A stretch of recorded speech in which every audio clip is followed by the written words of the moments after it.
Kakek tua pemulung ini selamatkan kucing yang hampir mati tertabrak dan kehidupannya justru berubah setelahnya. Halo sahabat, apa kabar semuanya? Sebelum masuk ke ceritanya, jangan lupa nyalakan subtitle dan subscribe terlebih dahulu ya. Matahari terik membakar aspal jalanan kota, memantulkan bayang-bayang yang bergoyang lesu di antara debu dan polusi. Di tengah hiruk-pikuk kendaraan yang lalu lalang dengan egoisnya, seekor kumbang mungkin terinjak-injak tanpa pernah ada yang menyadari. Begitupun dengan kakek Mugi. Ia bagaikan bayangan yang nyaris tak kasat mata, bagian dari pemandangan kota yang sering diabaikan, dianggap sebagai noda yang tak sedap dipandang. Gerobak kayunya yang reot berderit-derit pelan, mengeluarkan suara protes di setiap lubang yang dilindasnya. Roda-rodanya yang sudah hampir botak terkadang slip di atas kerikil, seolah enggan melanjutkan perjalanan yang tiada berujung ini. Di dalam gerobak itu, segelintir botol plastik bekas dan beberapa lembar kardus yang sudah lembab oleh cuaca berdesakan, hasil pungutannya sejak fajar menyingsing. Hasil yang sangat tidak sebanding dengan peluh yang telah bercucuran membasahi baju lusuhnya, yang sudah lebih banyak tambalannya daripada kain aslinya. Tangannya yang keriput, dipenuhi urat-urat biru yang menonjol dan noda-noda hitam bekas kerja keras, mencengkeram erat setang gerobak. Cengkeraman yang penuh dengan keputusasaan, namun juga ketekunan yang hanya dimiliki oleh mereka yang sudah terlalu akrab dengan kerasnya kehidupan. Setiap tarikan napasnya berat, tercampur dengan debu jalanan dan kepedihan yang tak terucapkan. Matanya, yang dulu mungkin berbinar penuh harapan, kini keruh dan sayu, menyisir setiap sudut trotoar, setiap tempat sampah, setiap celah-celah yang mungkin menyimpan harta karun yang bisa ditukar dengan sepotong dua potong nasi. Langit mulai berubah jingga, tanda hari akan segera berakhir. Tapi gerobak kakek Mugi masih sangat kosong, sangat ringan. Perutnya keroncongan, menyanyikan lagu lapar yang sudah terlalu akrab di telinganya. Uang di sakunya, jika boleh disebut uang, mungkin hanya cukup untuk membeli sepiring nasi putih tanpa lauk, atau mungkin sepotong tempe yang digoreng kering. Esok hari, ia harus bangun lebih pagi, berjalan lebih jauh, dan berharap lebih keras. Kesendiriannya terasa semakin menusuk, lebih tajam dari sembilu manapun. Di tengah keramaian kota yang tak kenal ampun, ia merasa seperti pulau yang terasing, sepi, dan perlahan-lahan tenggelam. Setiap langkahnya adalah perjuangan, setiap tarikan napasnya adalah penerimaan, dan setiap detiknya adalah pertanyaan. Akankah esok hari membawa sedikit lebih terang, ataukah justru lebih gelap dari hari ini? Ia terus berjalan, karena itulah satu-satunya yang ia tahu harus dilakukan. Kakek Mugi baru saja memungut sebotol air mineral yang tergeletak di dekat selokan, menambah sedikit koleksi barang yang bisa ditukarnya nanti.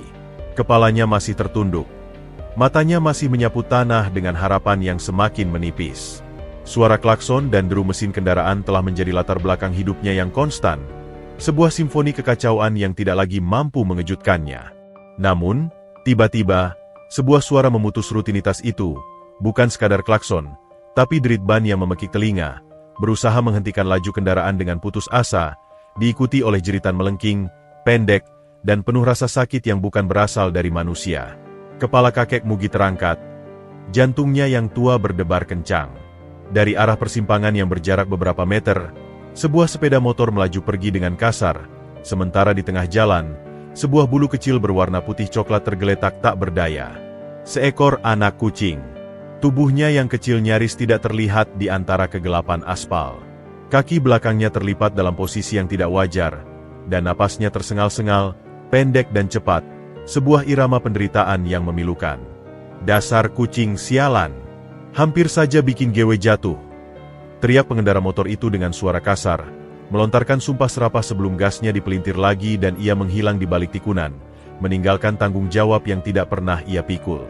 Orang-orang di sekitarnya berhenti sebentar. Seorang wanita dengan tas belanja mewah melihat, menghela napas ringan. "Aduh, kasihan sekali," bisiknya pada temannya sambil terus berjalan, tidak melambatkan langkah.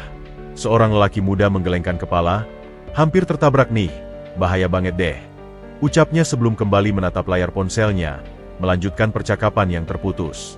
Mereka semua melihat, merasakan secuil belas kasihan, tetapi tidak ada yang berbuat apa-apa. Penderitaan makhluk kecil itu hanyalah sebuah gangguan kecil dalam narasi sibuk hari mereka, sebuah adegan menyedihkan yang akan segera terlupakan begitu mereka sampai di tujuan. Kakek Mugi berdiri terpaku, gerobaknya terabaikan. Matanya yang keruh menatap fiks pada anak kucing yang sedang berjuang antara hidup dan mati itu. Ia mendengar komentar orang-orang, melihat ketidakpedulian mereka. Sebuah percakapan singkat terdengar dari sampingnya. "Lihat tuh, kasihan ya. Coba kalau ada yang nurunin," kata seorang ibu pada anaknya. "Yah, urusan siapa itu, Bu?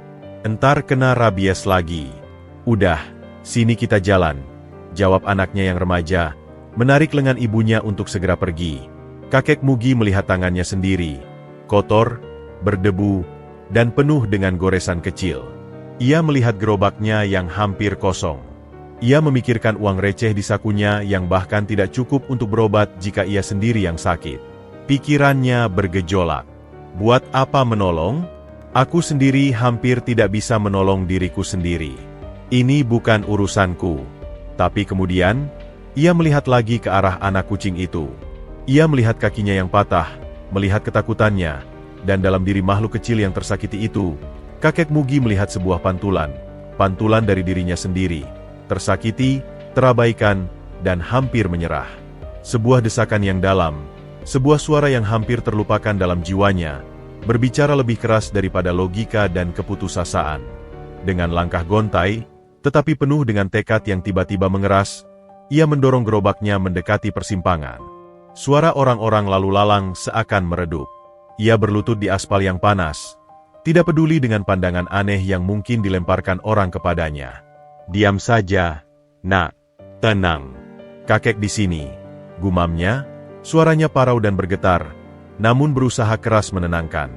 Tangannya yang kasar dan keriput meraih tubuh kecil yang gemetar itu dengan sangat hati-hati, seolah-olah ia memegang kristal paling berharga di dunia. Anak kucing itu meo lemah.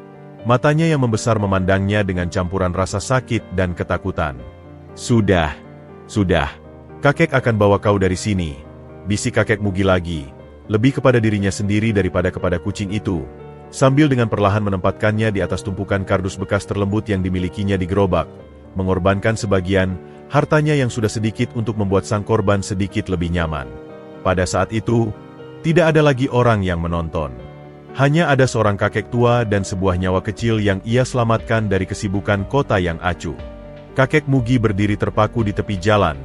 Debu dari kendaraan yang lalu lalang membuat matanya perih. Tapi rasa perih itu tidak semenyakitkan pilu yang menggerogoti hatinya. Di hadapannya, seekor makhluk kecil, lebih rapuh dari barang-barang rongsokan yang biasa ia kumpulkan, tergeletak tak berdaya. Setiap tarikan napas anak kucing itu pendek dan terseduh. Sebuah irama penderitaan yang memekakan batin dalam keheningannya sendiri. Kaki belakangnya terpelintir dalam sudut yang tidak wajar, dan matanya yang membesar memancarkan rasa sakit dan ketakutan murni yang membuat dada kakek Mugi sesak. "Lihat tuh, kasihan banget ya. Untung gak mati," gumam seorang pemuda yang berhenti sebentar, hanya untuk melanjutkan langkahnya setelah merekamnya dengan ponsel. "Jangan disentuh, entar penyakitnya nular." "Biarin aja. Urusan siapa itu?" sahut temannya, menarik lengan si pemuda untuk menjauh. Kata-kata itu menggantung di udara, menusuk telinga kakek Mugi. "Urusan siapa?" Pertanyaan itu bergema dalam kepalanya. Ia melihat tangannya sendiri, kotor, penuh noda hitam yang sudah menyatu dengan kulitnya yang keriput. Ia melihat gerobaknya yang reot, hampir kosong. Ia merasakan kantong celananya yang tipis, yang isinya bahkan tidak cukup untuk mengobati luka-lukanya sendiri, apalagi luka makhluk lain. Sebuah bisikan keputusasaan berdesis di pikirannya. "Buat apa, Mugianto? Kau sendiri hampir jadi sampah yang dibuang kota ini. Kau tak punya apa-apa untuk diberikan." Tapi kemudian, matanya kembali tertuju pada si belang putih coklat. Ia melihat bagaimana tubuh mungil itu berusaha keras untuk bertahan, betapapun sakitnya. Ia melihat pantulan keacuhan kota ini, keacuhan yang juga sering ia terima dalam peristiwa yang menimpa makhluk tak bersalah ini. Sebuah kemarahan yang lama tertidur, sebuah empati yang ia kira sudah mati kelaparan, tiba-tiba berkobar dalam dirinya. Ini bukan lagi tentang logika atau kepemilikan. Ini tentang menjadi manusia. Dengan napas berat yang seakan mengerahkan seluruh sisa tenaga dalam tubuhnya yang renta, ia mendorong gerobaknya mendekat. Lututnya yang sudah rapuh berderak saat ia berlutut di aspal yang masih menyimpan hawa panas. Debu dan kerikil menempel di kulitnya. Tapi ia tidak peduli. Sudah, tenanglah, nak. Kakek di sini. Kakek tidak akan tinggalkan kamu. Bisiknya, suaranya serak dan bergetar, namun dipenuhi dengan kelembutan yang mungkin sudah lama tidak ia gunakan. Tangannya yang kasar dan penuh retakan meraih tubuh kecil yang gemetar itu. Sentuhannya sangat hati-hati, sangat ringan, seolah-olah ia memegang nyawa yang paling berharga, yang bisa pecah oleh tekanan sedikit saja. Anak kucing itu mengeong lemah, hampir tidak terdengar. Tatapannya yang ketakutan seakan bertanya, "Apa yang akan kau lakukan?" "Aku akan bawa kau pergi dari sini. Kita cari pertolongan," gumam kakek Mugi, menjawab tatapan itu, lebih untuk meyakinkan dirinya sendiri yang sedang gemetar. "Kau kuat, ya. Bertahanlah." Dengan sangat perlahan, ia mengangkatnya. Ia merasakan detak jantung kecil yang cepat di telapang tangannya. Ia menatap sekelilingnya. Beberapa pasang mata masih menatap, ada yang dengan rasa penasaran, ada yang dengan sikap acuh tak acuh. Seorang ibu berkerudung melihatnya dengan mata berkaca-kaca. "Terima kasih, Pak Tua. Semoga Tuhan membalas kebaikan Bapak," bisik perempuan itu sebelum bergegas pergi. Kakek Mugi hanya mengangguk pelan. Balasan? Ia tidak memikirkan itu. Yang ia pikirkan hanyalah kehangatan tubuh kecil di tangannya dan betapa ringannya nyawa itu. Namun beban tanggung jawab yang ia rasakan begitu berat. Dengan napas tertahan, ia menempatkan si kucing dengan sangat hati-hati di atas sebuah kardus bekas yang relatif masih bersih dan lembut di gerobaknya. Sebuah kasur yang ia korbankan dari hasil pungutannya yang sudah sedikit. "Kau akan baik-baik saja," desisnya lagi, membelai lembut kepala kecil itu dengan ujung jarinya yang kasar sebelum dengan perlahan mulai mendorong gerobaknya, tidak lagi mencari rongsokan, tetapi mencari pertolongan untuk sebuah nyawa yang baru saja ia ambil alih. Kota yang tadinya terasa begitu besar dan kejam, tiba-tiba menyempit hanya pada seekor kucing yang sekarat dan seorang kakek tua yang memutuskan untuk tidak tinggal diam. Dengan hati berdebar-debar bagai genderang perang, kakek Mugi mendorong gerobaknya keluar dari pinggir jalan yang ramai. Ia tidak lagi memedulikan botol-botol plastik yang berserakan atau kardus-kardus bekas yang mungkin bernilai. Seluruh perhatiannya tertuju pada makhluk kecil di atas kardus lembutnya, yang setiap tarikan napasnya pendek dan terseduh, seakan mencabik-cabik naluri keibaan yang hampir punah dalam diri sang kakek. Kota yang biasanya terasa membentang luas, tiba-tiba terasa sempit, hanya berpusat pada satu tujuan, menemukan pertolongan. "Tahan, nak. Tahan ya," gumamnya berulang kali, suaranya parau menghadang angin. Setiap hentakan gerobak di atas jalan yang tidak rata membuatnya cemas. Khawatir akan menambah rasa sakit si kucing. "Maaf, jalannya jelek. Sebentar lagi, kita cari toko." Ia teringat ada sebuah toko perlengkapan hewan kecil di ujung jalan ini. Mungkin di sana mereka bisa membantu.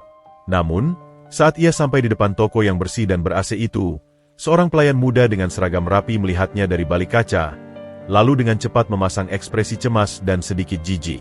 Sebelum kakek Mugi membuka mulut, pemuda itu sudah membuka pintu sedikit. "Maaf, Pak, kami tidak menerima barang bekas atau hewan liar," kata pemuda itu dengan suara datar, sudah terlalu sering menghadapi hal serupa. Ini bukan untuk jual, nak. Kucing ini hampir tertabrak kakinya," bata kakek Mugi, berusaha menjelaskan dengan suara yang terengah. "Saya turut prihatin, Pak, tapi kami bukan klinik. Coba Bapak bawa ke dokter hewan. Ada posko kesehatan hewan di ujung jalan sana, dekat pasar," ujar pemuda itu sambil menunjuk arah, sebelum cepat-cepat menutup pintu lagi, meninggalkan kakek Mugi dengan hati yang sedikit lebih ciut. Dengan semangat yang mulai mengendur, ia kembali mendorong gerobaknya. Uang di sakunya terasa semakin berat, bukan karena jumlahnya, tapi karena pertaruhan yang harus ia lakukan. Uang itu adalah jatah makan malamnya, mungkin untuk besok pagi juga. Tapi setiap ia mendengar desahan napas lemah dari belakangnya, tekadnya mengeras lagi. Akhirnya, ia melihat papan kecil bertuliskan, "Posko Kesehatan Hewan Dharma." Sebuah tenda sederhana didirikan di pelataran parkir pasar. Beberapa orang dengan kaos relawan terlihat sibuk. Dengan gemetar, kakek Mugi mengangkat si kucing dan mendekati seorang relawan wanita yang sedang mencatat sesuatu. "Permisi, Non." Suaranya hampir seperti bisikan. Wanita itu menoleh. Matanya yang lelah awalnya melihat kepada baju kakek Mugi yang lusuh dan kotor, namun kemudian tertuju pada gumpalan kecil yang ia pangku dengan sangat hati-hati. "Ada yang bisa saya bantu, Pak?" tanyanya. Nada suaranya lebih lembut dari yang kakek Mugi duga. "Ini, anak kucing.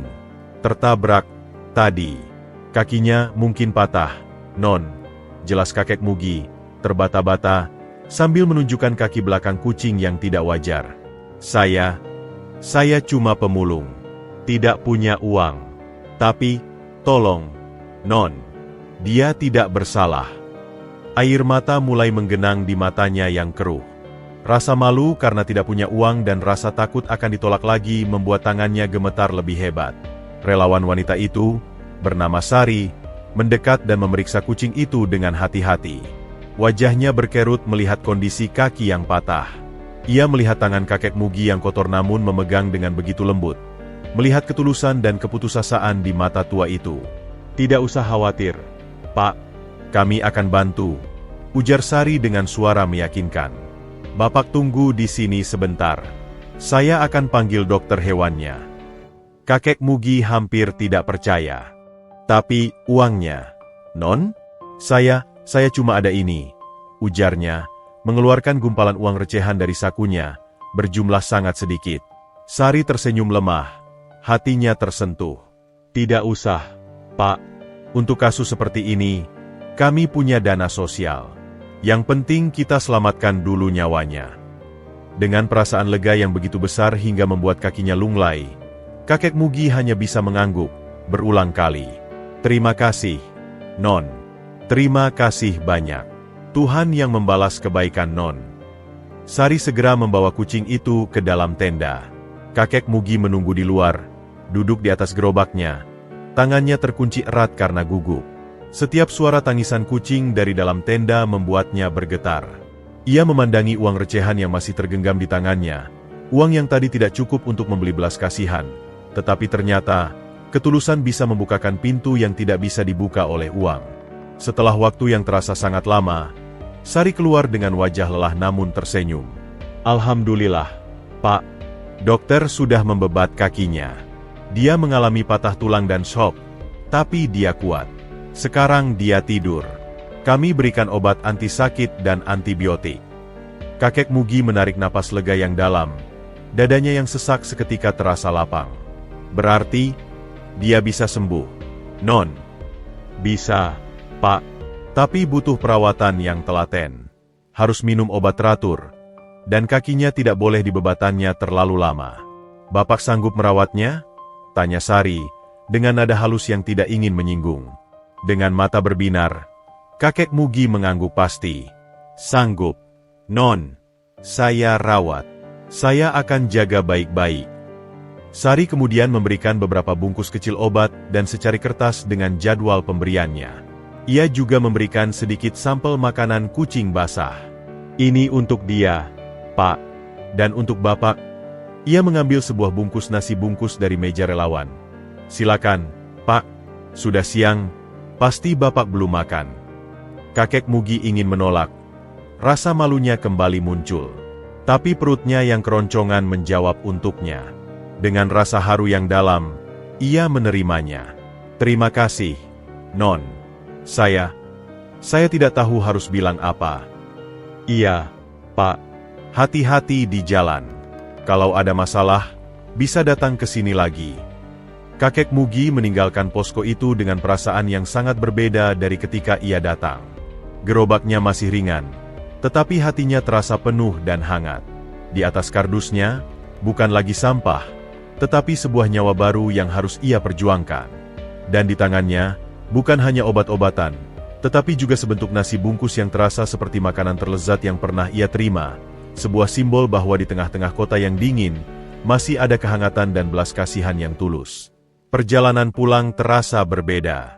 Gerobak kayu yang biasanya berderit dengan nada putus asa, seakan melengking dengan irama baru, irama harapan. Kakek Mugi mendorongnya dengan hati-hati ekstra, menghindari setiap lubang dan gundukan, seolah-olah gerobaknya kini mengangkut harta karun paling berharga di dunia. Dan memang begitulah yang ia rasakan. Di atas tumpukan kardus bekas yang telah dikorbankannya, terbaring si belang putih coklat, terlepas dalam tidur yang dipaksakan oleh obat, napasnya sudah lebih teratur meski kadang masih tersentak-sentak kecil. Mudah-mudahan tidak sakit. Ya, nak, gumam kakek Mugi. Sesekali menengok ke belakang untuk memastikan sang penumpang kecilnya baik-baik saja. Sebentar lagi kita sampai rumah. Kata, rumah, terasa aneh di mulutnya. Gubuk reot di ujung kampung kumuh itu lebih mirip tempat bernaung dari hujan dan panas, bukan sebuah rumah. Atapnya bocor di beberapa tempat, dinding anyaman bambunya sudah renggang, dan lantai tanahnya selalu lembab saat hujan. Tapi malam ini, ia punya sebuah tujuan untuk pulang. Ia tidak lagi kembali ke kekosongan. Saat ia melewati lorong sempit menuju gubuknya, beberapa tetangga melongok. Loh, Mugi, pulang cepat hari ini? Gerobaknya juga kosong. Dapat rezeki nomplok, ya? Sapa Pak Rudi, tetangganya yang sering curiga, dengan nada mengejek. Bukan, ini dapat tanggungan baru, jawab kakek Mugi singkat, tidak ingin berlarut-larut. Pak Rudi mendekat dan melihat ke dalam gerobak. Matanya membelalak. Dasar orang tua gila. Bawa pulang kucing patah kaki? Mau dijadiin apa? Makan saja susah. Mau memberi makan kucing? Hardiknya, menggeleng-gelengkan kepala dengan tidak percaya. Kakek Mugi hanya tersenyum lemah. Ia sudah terlalu lelah untuk berdebat. Dia tidak punya siapa-siapa. Ruth. Sama seperti saya. Jawabnya dengan tenang sebelum melanjutkan langkahnya, meninggalkan Pak Rudi yang masih menggeleng-geleng. Sesampainya di gubuk, ia dengan hati-hati mengangkat si kucing dan membawanya masuk. Udara pengap dan sedikit apek menyergapnya. Seperti biasa, ia menyalakan lampu minyak sederhana. Listrik adalah kemewahan yang tidak ia miliki. Cahaya remang-remang menerangi ruangan kecil yang berantakan dengan barang-barang rongsokan yang ia kumpulkan sedikit demi sedikit. Dengan sangat perlahan, ia membuatkan tempat tidur untuk si kucing dari sebuah kotak kardus yang ia lapisi dengan kain-kain bekas terlembut yang dimilikinya. Ia menempatkannya di sudut yang paling kering dan hangat. Nanti juga sembuh. Ya, di sini aman. Tidak ada yang akan menyakiti kamu lagi, bisiknya, membelai lembut kepala kecil itu.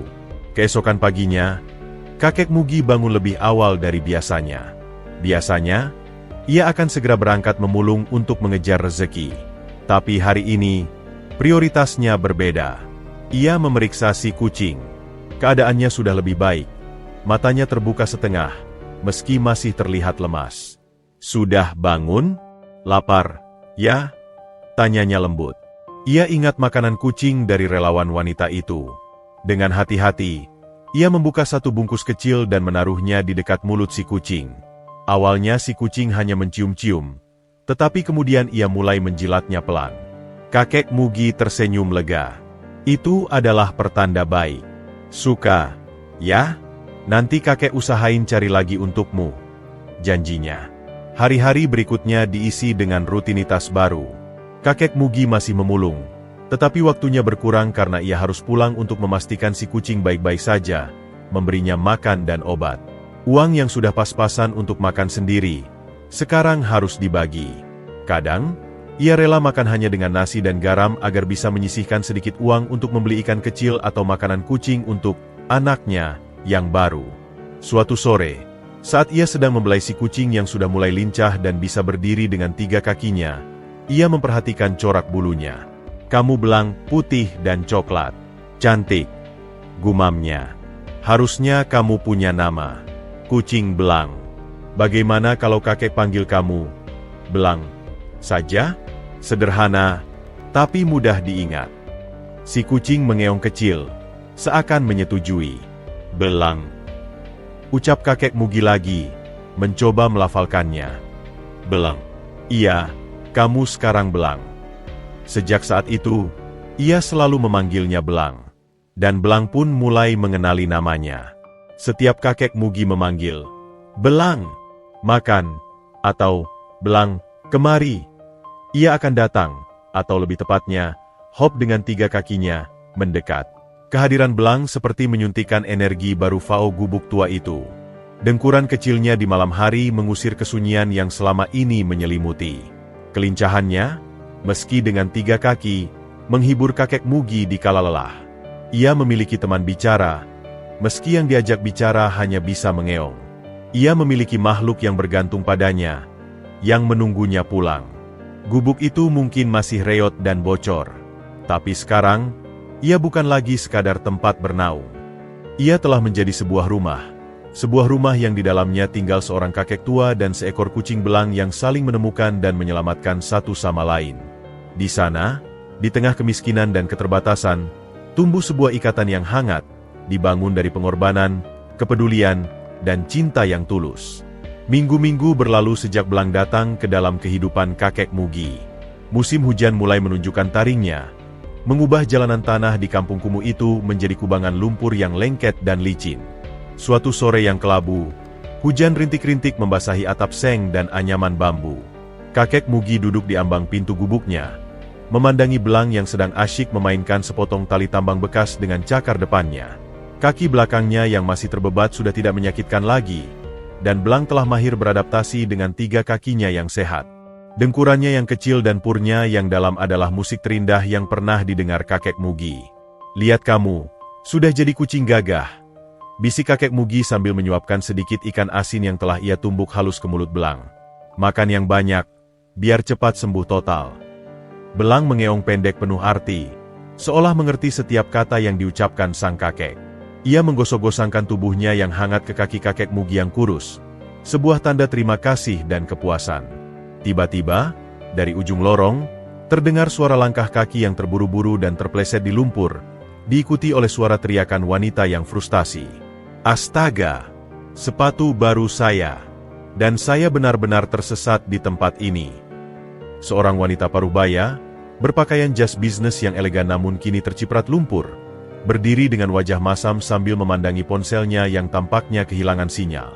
Dia, Bu Anya, adalah seorang produser dokumenter yang sedang mencari alamat seorang pengrajin gerabah yang katanya tinggal di daerah ini untuk sebuah segmen feature tentang pengusaha UMKM tradisional. Tapi peta digitalnya sama sekali tidak berguna di labirin ganggang sempit ini. Kakek Mugi, mendengar keributan, bangkit dari tempat duduknya. Belang, dengan kewaspadaan kucing, langsung bersembunyi di balik gerobak tetapi masih mengintip. "Ada yang bisa saya bantu, Ibu?"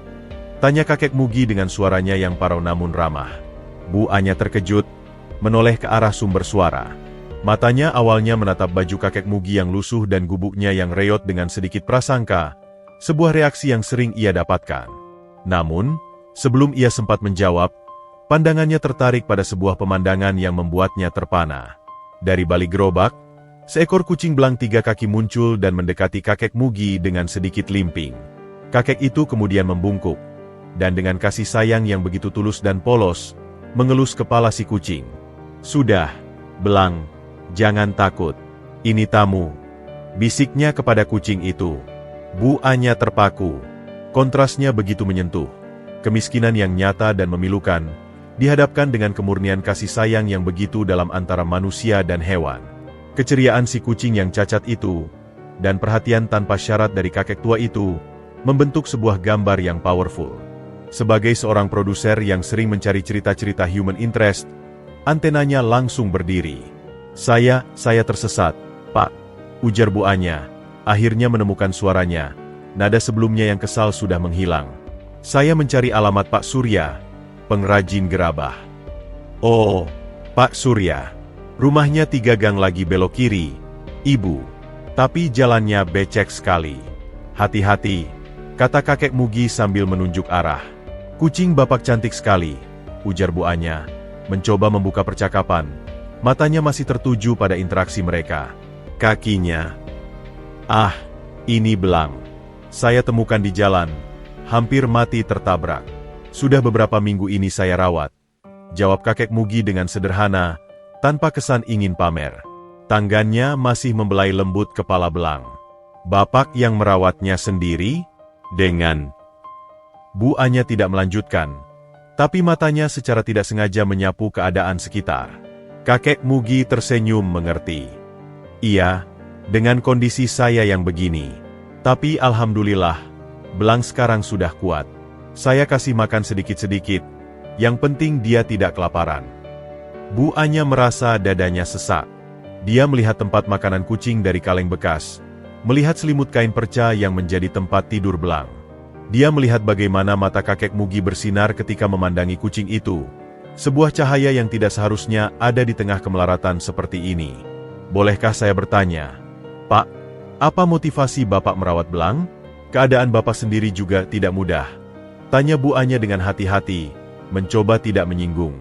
Kakek Mugi terdiam sebentar, memandangi belang yang kini sudah berani mendekati Bu Anya dengan penasaran. Dia tidak punya siapa-siapa, Ibu. Sama seperti saya. Kalau bukan saya yang menolong, siapa lagi? Jawabnya dengan polos. Dia mengingatkan saya bahwa di dunia yang keras ini, kita masih punya hati untuk saling menolong. Merawatnya membuat saya merasa masih berguna. Jawaban sederhana itu menghantam Bu Anya seperti pukulan godam. Sebagai orang yang terbiasa dengan narasi-narasi kompleks, ketulusan tanpa tedeng aling-aling dari kakek tua ini justru yang paling menyentuh relung hatinya. Pak, saya bekerja di stasiun televisi. Saya membuat film dokumenter. Bersediakah Bapak jika saya membuat cerita tentang Bapak dan belang? Tanya Bu Anya, hampir tidak percaya dengan tawaran spontannya sendiri. Ini di luar agenda pencariannya hari ini, tapi ia merasa ini adalah cerita yang harus diceritakan. Kakek Mugi terlihat bingung. Film? Tentang saya? Tidak menarik, Ibu. Saya hanya pemulung tua. Justru, Pak, ketulusan Bapak inilah yang sangat menarik. Ini adalah cerita yang bisa menginspirasi banyak orang. Bujuk Bu Anya dengan semangat. Belang memilih momen itu untuk mendekat dan menggosokkan tubuhnya ke kaki Bu Anya, seolah memberi persetujuan. Kakek Mugi memandangi belang, lalu kembali ke Bu Anya. Untuk belang? Tanyanya pelan. Untuk belang, dan untuk semua hal baik yang Bapak lakukan, jawab Bu Anya meyakinkan. Kakek Mugi mengambil napas dalam. Baiklah, Ibu. Jika memang bisa bermanfaat. Di tengah sore yang kelabu dan genangan lumpur, sebuah pertemuan tak terduga antara seorang produser televisi dan seorang kakek pemulung telah menanam benih sebuah perubahan. Benih yang suatu hari nanti akan tumbuh dan mengubah takdir mereka berdua, dan mungkin juga takdir banyak orang lainnya yang akan tersentuh oleh kisah mereka.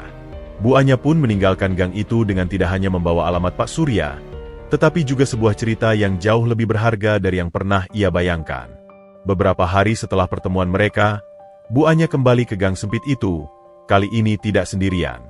Bersamanya ada seorang kru kecil, seorang kamerawan bernama Bima yang sudah berpengalaman, dan seorang asisten produser muda bernama Dika. Mereka membawa peralatan sederhana namun profesional, kamera, tiang mic, dan reflektor, yang langsung menarik perhatian seluruh penghuni kampung. Anak-anak kecil berkerumun dengan mata penasaran, sementara orang dewasa mengintip dari balik jendela dan pintu-pintu rumah mereka, berbisik-bisik penuh spekulasi. Kakek Mugi, yang sedang duduk di depan gubuknya memberinya makan belang, langsung tegang melihat kedatangan mereka. Belang, yang merasa adanya orang asing, langsung lari bersembunyi di balik gerobak. Selamat pagi, Pak Mugi. Sapa Bu Anya dengan ramah, mencoba mencairkan suasana. Ini rekan saya, Bima dan Dika. Seperti yang sudah saya bilang, kami ingin sekali mengangkat cerita Bapak dan belang. Kakek Mugi hanya mengangguk kaku. Tangannya meremas-remas ujung baju lusuhnya. Iya, silahkan. Maaf, tempatnya tidak layak. Tidak apa-apa, Pak. Justru ini yang kami cari. Keasliannya. Jawab Bima si kamerawan sambil menyiapkan kameranya. Dika, sang asisten produser, mendekati kakek Mugi dengan sikap respekful. Sebelum mulai, Pak, bolehkah kami mendengar cerita lengkapnya? Dari awal Bapak menemukan belang. Kakek Mugi menarik napas dalam. Ia merasa gugup. Pikirannya berkecamuk. Apa yang bisa saya ceritakan? Hidup saya biasa saja. Cerita saja seperti kemarin ke saya. Pak, bujuk Bu Anya dengan lembut, seolah membaca kegugupannya. Dengan suara yang awalnya bergetar, kakek Mugi mulai bercerita. Ia menuturkan tentang hari itu, tentang trik matahari yang menyengat, tentang hasil pungutan yang minim, dan tentang kesepian yang selalu menghantuinya. Lalu, ia bercerita tentang suara rem yang mencekik dan jeritan melengking yang memilukan. Dan saya lihat dia tergeletak di sana. Kecil sekali. Sendirian. Semua orang lihat, Tapi tidak ada yang berhenti. Saya pikir, dia seperti saya. Terluka dan diabaikan. Suara kakek Mugi mulai stabil. Emosi dalam ceritanya mulai mengalahkan kegugupannya. Saya tidak punya uang, tidak bisa bawa ke dokter. Tapi saya tidak tega. Saya ambil dia, taruh di gerobak. Lalu saya cari toko, tapi diusir. Kata mereka tidak terima hewan liar. Ia menghela napas, mengenang betapa putus asanya dia saat itu. Terus, ada seorang ibu, relawan di posko, yang baik hati. Dia yang bantu berobatin belang tanpa bayar. Bahkan kasih saya makan waktu itu. Matanya berkaca-kaca saat ia menceritakan kebaikan relawan itu. Dia bilang, tidak usah bayar. Itu pertama kalinya dalam lama sekali, ada yang menolong saya. Bu Anya dan Dika saling pandang. Keduanya tersentuh oleh kejujuran dan kerentanan dalam kata-kata kakek Mugi. Bima mengabadikan setiap ekspresi di wajah tua yang berkerut itu, setiap guratan kesedihan dan harapan. Lalu, bagaimana perjalanan merawat belang dengan kondisi bapak yang juga sulit? Tanya Dika, mencoba menggali lebih dalam. Kakek Mugi pun menceritakan perjuangannya. Tentang bagaimana ia harus membagi jatah makannya yang sudah sedikit untuk belang. Tentang bagaimana ia rela makan nasi dengan garam, agar bisa membeli sedikit ikan untuk belang. Tentang malam-malam di mana ia terjaga karena khawatir dengan kondisi belang. Tentang bagaimana belang, dengan kelincahannya yang kembali meski cacat, telah menghangatkan gubuk sunyinya dan memberinya alasan untuk bangun setiap pagi. Dia keluarga saya sekarang, ujarnya dengan suara tegas, penuh keyakinan. Dia yang nungguin saya pulang.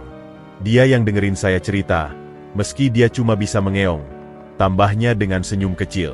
Saat itu, belang merasa aman, perlahan keluar dari persembunyiannya. Ia mendekati kakek Mugi dan menggosok-gosokkan tubuhnya ke kaki sang kakek. Kakek Mugi membungkuk dan mengangkatnya dengan lembut, membelai kepala belang. Ini dia, si belang. Dulu hampir mati, sekarang sudah gagah, katanya, bangga. Bu Anya memberikan isyarat kepada Bima, yang segera mengarahkan kamera pada interaksi hangat antara manusia dan kucing itu. Adegan itu berbicara lebih banyak daripada kata-kata apapun, sebuah gambar yang sempurna tentang cinta tanpa syarat dan ketahanan hidup. Terima kasih, Pak Mugi, kata Bu Anya setelah mereka selesai melakukan syuting.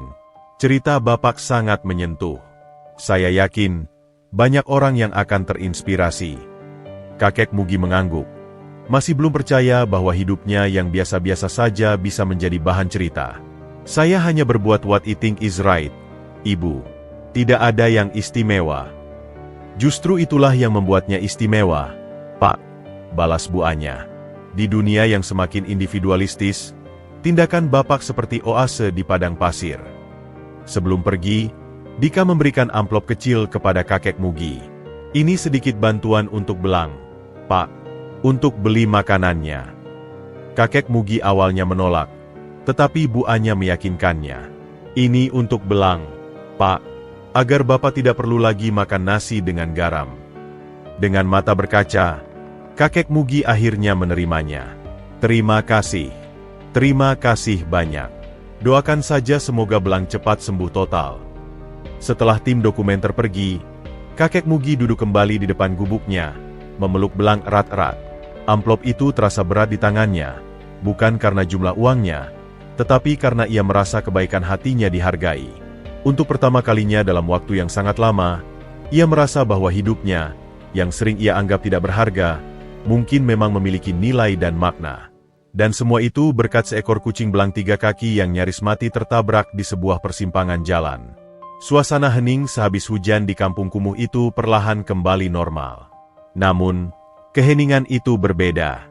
Ada semacam gemuruh rendah yang bersumber dari desas-desus dan pandangan-pandangan penuh tanya yang menyertai kepergian tim dokumenter. Anak-anak masih berkumpul di ujung lorong, memeragakan gaya mengangkat kamera seperti yang mereka lihat, sementara para ibu-ibu berbisik-bisik di depan pintu rumah mereka. Kakek Mugi, yang masih duduk di depan gubuknya dengan perasaan campur aduk, antara haru, bangga, dan sedikit cemas, mencoba meneruskan rutinitasnya. Ia membersihkan tempat makan belang dengan air bersih, sesuatu yang sekarang bisa ia lakukan dengan lebih baik berkat bantuan dari Bu Anya dan Dika. Belang duduk di sampingnya, menjilati bulunya yang basah oleh percikan hujan tadi. Tiba-tiba, langkah kaki berat dan cepat mendekat. Suara itu begitu familiar dan selalu membawa serta aura ketidaknyamanan. Pak Rudi, tetangga yang rumahnya tak jauh dari gubuk kakek Mugi, muncul dengan wajah merah padam dan mata menyala-nyala. Tangannya mengepal di sisi tubuhnya. "Mugi!" hardiknya. Suaranya menggelegar memecah kedamaian sore itu. "Apa maksudmu membawa orang-orang itu ke sini? Mempermalukan kita semua." Kakek Mugi menoleh. Matanya membesar. Belang langsung meresahkan. Ekornya mengembang dan tubuhnya merunduk ketakutan di balik kaki kakek Mugi. "Rudi, mereka hanya membuat film tentang saya dan Belang," jawab kakek Mugi mencoba tenang, meski tangannya gemetar sedikit. "Film? Film apa? Film tentang kemiskinan kita? Tentang kekumuhan kita?" bentak Pak Rudi, semakin mendekat. Beberapa tetangga lain mulai berkerumun, menyaksikan dari kejauhan dengan ekspresi penasaran dan cemas. "Kau pikir itu akan membuatmu terkenal? Mereka hanya menjadikan kita bahan tontonan, bahan tertawaan orang kota." "Itu tidak benar, Ruth," Bu Anya bilang, "cerita kami bisa menginspirasi orang." Bela kakek Mugi, suaranya masih berusaha stabil sambil secara naluriah melindungi Belang yang ketakutan. "Inspirasi?" Pak Rudi mendengus keras, penuh cemooh. "Kau terlalu naif, Mugi. Mereka hanya mencari sensasi. Memperlihatkan orang miskin seperti kita yang hidup sengsara dengan seekor kucing. Itu bukan inspirasi. Itu piti. Kasihan. Kau mau dikasihani." Dia melangkah lebih dekat lagi, menuding ke arah Belang yang kini bersembunyi sepenuhnya di balik gerobak. "Dan karena kau dan kucing sialan itu, kita semua jadi dilihat. Rumah kita yang jelek ini, jalanan becek kita. Kau jual aib kita untuk apa? Untuk sesuap nasi? Untuk sedikit perhatian?" Kakek Mugi berdiri sekarang. Tubuhnya yang renta tiba-tiba terlihat lebih tegar. Ada sesuatu yang menyala di matanya. Bukan kemarahan, tapi perlindungan. "Jangan katakan itu pada Belang. Dia tidak bersalah," gumamnya. Nadanya rendah namun penuh peringatan. "Yang tidak bersalah? Kau yang tidak tahu diri," teriak Pak Rudi, hampir kehilangan kendali. "Dengar baik-baik, Mugi. Jika karena ulahmu dan kucingmu itu membuat kami terus-terusan jadi bahan tontonan, atau ada lagi orang asing yang datang ke sini membawa kamera, aku akan usir kucingmu itu sendiri. Kubuang dia ke kali di mana kau menemukannya. Kau paham?" Ancaman itu menggantung di udara, tajam dan beracun. Tetangga-tetangga yang menyaksikan terdiam. Beberapa mungkin setuju diam-diam dengan Pak Rudi, takut pada perubahan dan sorotan yang tidak diinginkan. Beberapa lainnya kasihan pada kakek Mugi, tetapi tidak ada yang berani membela. Kakek Mugi memandangi Pak Rudi, dan untuk pertama kalinya, ada kilatan keteguhan yang kuat dalam pandangannya yang biasanya pasrah. "Rudi," katanya perlahan, suaranya parau namun jelas. "Hidup saya sudah separuh ini. Saya tidak punya apa-apa lagi untuk ditakutkan kehilangan. Tapi Belang, dia adalah satu-satunya hal baik yang terjadi pada saya dalam waktu sangat lama. Saya rawat dia seperti anak sendiri. Dan saya tidak akan biarkan siapapun menyakitinya atau mengusirnya." Dia berhenti sejenak, menarik napas. "Mereka dari televisi itu, mereka tidak jahat. Mereka hanya mau menceritakan bahwa bahkan di tempat seperti ini," ia menunjuk sekelilingnya, "masih ada kebaikan. Masih ada kasih sayang. Itu bukan aib, Ruth. Itu adalah hal yang patut dibanggakan." Pak Rudi terlihat sedikit terkejut dengan pembelaan dan ketegasan kakek Mugi yang tidak biasa. Tapi kemarahannya belum sepenuhnya reda. "Kita lihat saja, Mugi. Kita lihat saja nanti akibatnya," gerutnya, masih dengan wajah masam, sebelum berbalik dan berjalan pergi dengan langkah marah, meninggalkan kakek Mugi yang berdiri sendirian di depan gubuknya, dikelilingi oleh bisikan-bisikan tetangga yang perlahan mulai bubar. Kakek Mugi akhirnya duduk kembali, tubuhnya lemas.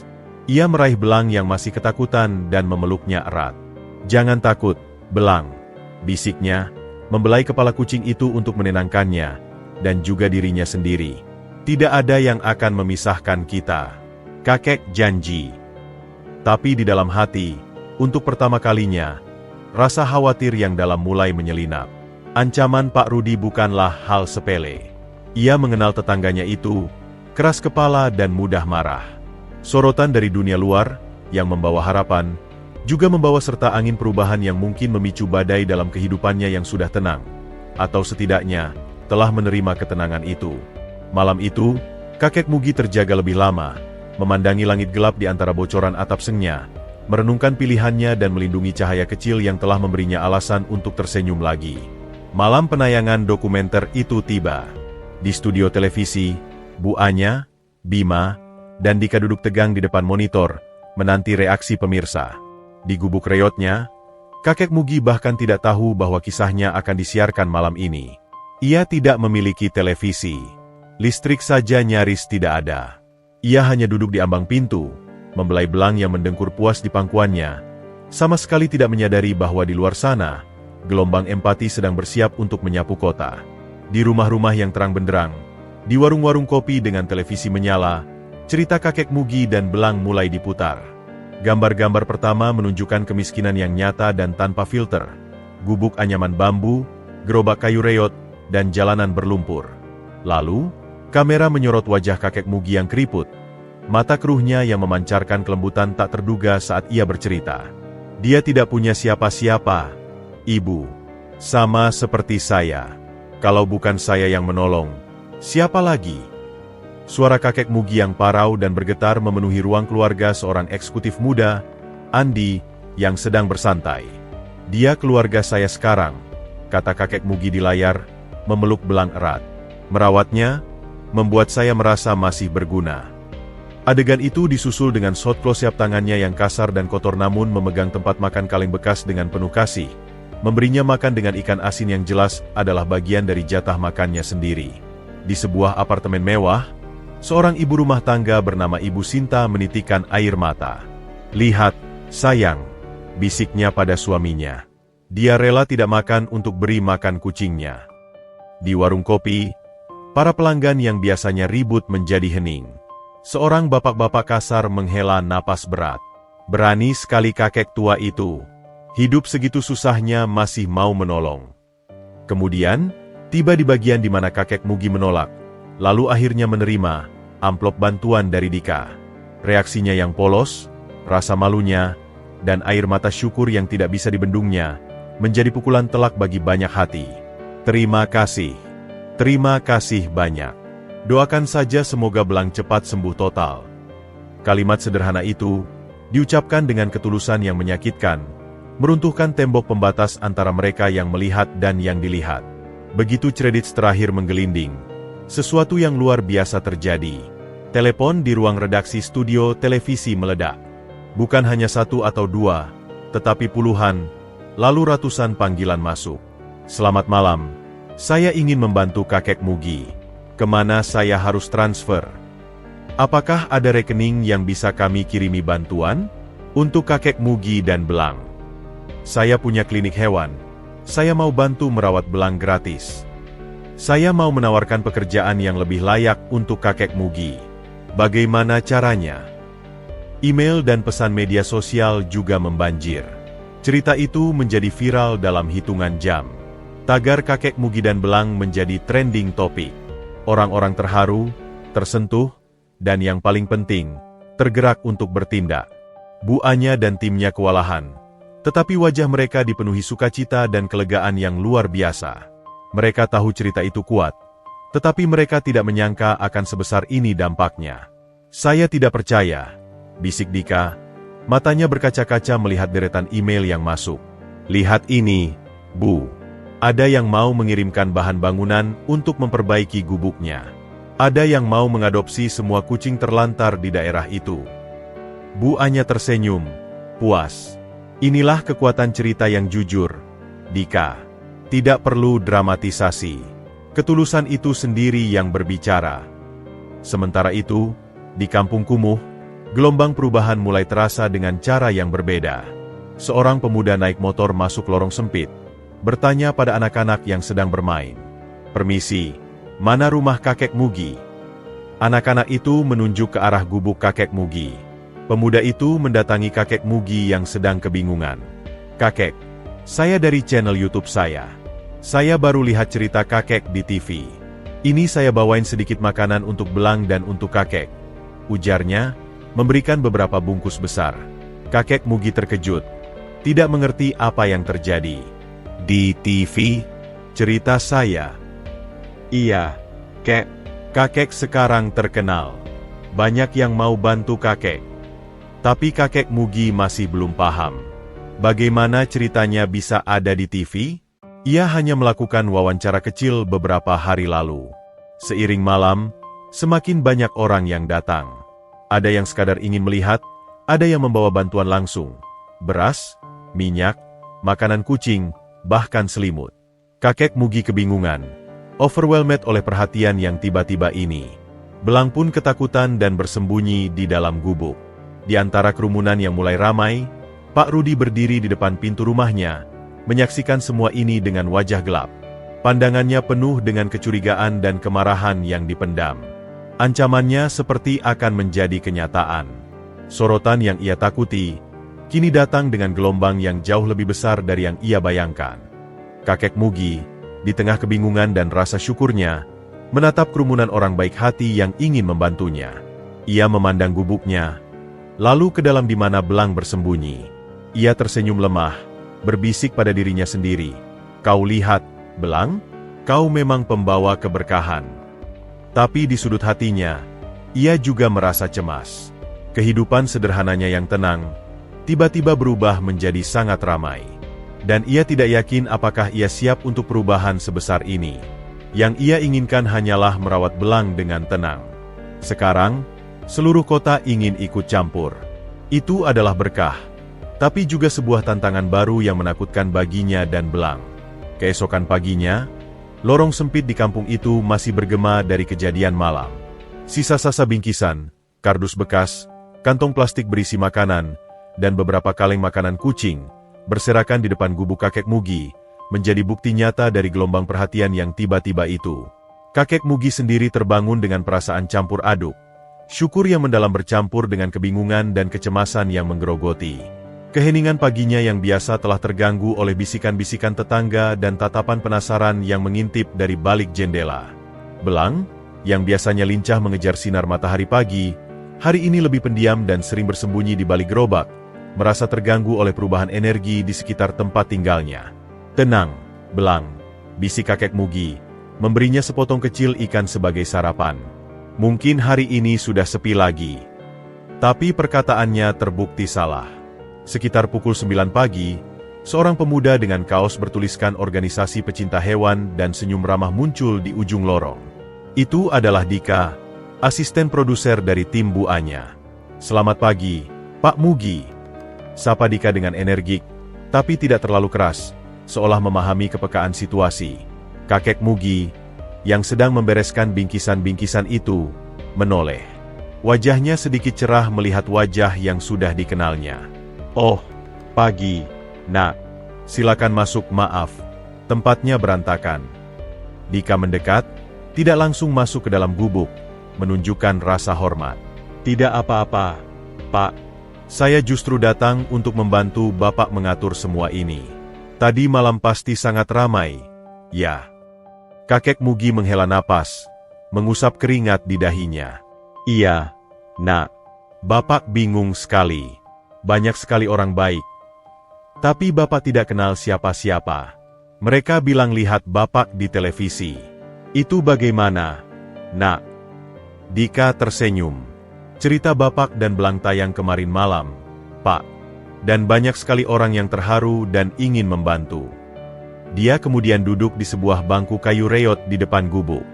"Bu Anya mengirim saya. Beliau khawatir Bapak kewalahan. Bantuan yang datang ini, baik yang berupa uang maupun barang, perlu diatur agar benar-benar bermanfaat untuk Bapak dan Belang." Kakek Mugi mengangguk, meski masih tampak bingung. "Uang? Tapi tidak ada yang kasih Bapak uang, Nak. Hanya makanan dan barang-barang." "Ini dia yang ingin saya bicarakan, Pak," kata Dika, lowering his voice. "Banyak yang menawarkan bantuan uang melalui transfer ke studio. Bu Anya sudah buatkan semacam rekening dana sementara.